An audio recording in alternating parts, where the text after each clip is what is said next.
Jim Sweeney was diagnosed with MS almost 20 years ago, but rather than retiring from the comedy circuit, he's incorporated his struggle with multiple sclerosis into his act. Can there really be anything funny, though, about living with the slow onset of MS? Well, in his life-affirming monologue, Jim gives a candid account of, without glossing over, the painful or humiliating aspects of his condition, consistently finding comedy in the many instances of his body rebelling against him. Jim is with us now. And you start off, Jim, good morning, Morning. Can I just say, first of all, yes. The reason I got into performing was so that I wouldn't have to get up at this time of the morning. Well, you have now. It's completely disturbing to me. It's horrible, isn't it? So outside it's showbiz, but inside I'm dying But you slowly. managed to get on set without falling over, Exactly, which is not how you start your monologue. But did you hear us crash at the back? No. Right in the middle of the political debate, we came off the wheels up there. It was fantastic. Really? I mean, that's what you talk about, isn't it, in the programme? The fact that you're always thinking that you're going to fall over at any moment. Yeah, it kind of is. It's with you all the time, you know. But it's because I haven't. My balance is no good. My eyesight is no good. So, yes, you get used to. There's fingerprints all over our house. Where I use the central heating radiator, the light switch, the door handle, whatever, just to get around. Yeah. You know. How did you know that that it was MS, that you were suffering from it? I mean, what were the first signs when we were talking about 20 years ago that you first? 85. My eyesight suddenly, my vision suddenly blurred. At the time, I used to wear contact lenses until I realised they're the devil's spectacles and stopped wearing them. Right. And basically, it blurred. I thought it was the lenses. I went back to the optician, and then the doctor who sent me to a neurologist, and eventually I'd end up saying, "No, you have an inflamed optic nerve." But that was all at that stage. How do you get humour out of your condition? I don't know. It's just the way I see it. To me, it's funny. I say in the play, we came back from Ireland, and I was at a packed airport, and very early one morning, I was hobbling through with a stick, and there was a guy checking tickets as he went through, and he'd be going, yeah, Rome, thank you, Paris, thank you, blah, blah. I came up, he didn't look at the ticket, he looked at me and went, Lourdes, thank you. That's funny. Exactly, but we didn't mean to be, stupid. But you can't help but laugh after that, can you?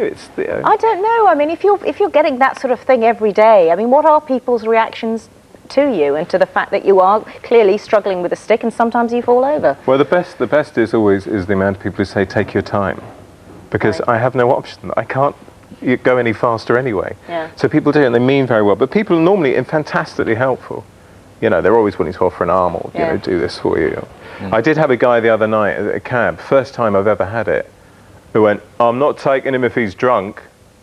So the stick is a fashion accessory. Yes. You say the MS Society should issue a badge. Yeah. Well, there is a badge somewhere that says, I am not drunk, I have MS. Yes.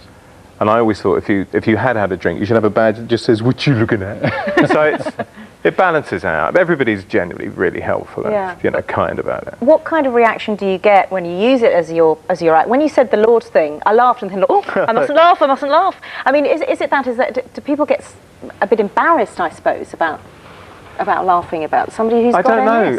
A couple of the reviews said that. There was one guy who said it was making him squirm, and I couldn't understand what the problem was. To me, I'm just talking about how I have to deal with stuff, and that's all. There's laughing at the disease, and there's laughing at people with the disease, and the two, I think, you deal with the first, but not the second, surely. Yeah, I think, it's just that you have I have a choice. I could disappear into a vortex of despair about everything that's happened to me and is quite possibly going to happen to me. But then what's the point? There isn't time.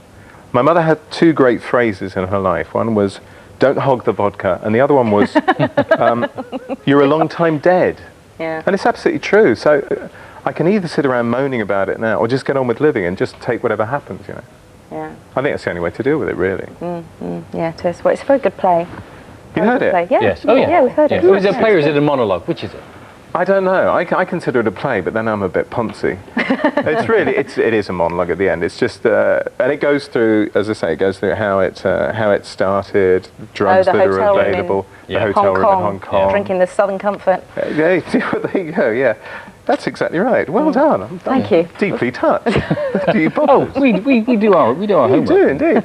So it follows all that, and then right through to this particular night, and the night when I fell over. And then there's the end is just, whatever's going to happen in the future is going to happen. Yeah. Well, we wish you all the best, Jim. We do, and it's really nice to see you. Thank you. Very much. Thanks very much. For coming in. And you can hear My MS and Me tonight on Radio 4, Jim Sweeney, at 9 o'clock. And we were very lucky to get a sneak preview, weren't we? And it is very good indeed. Pre-here. Preview. Okay.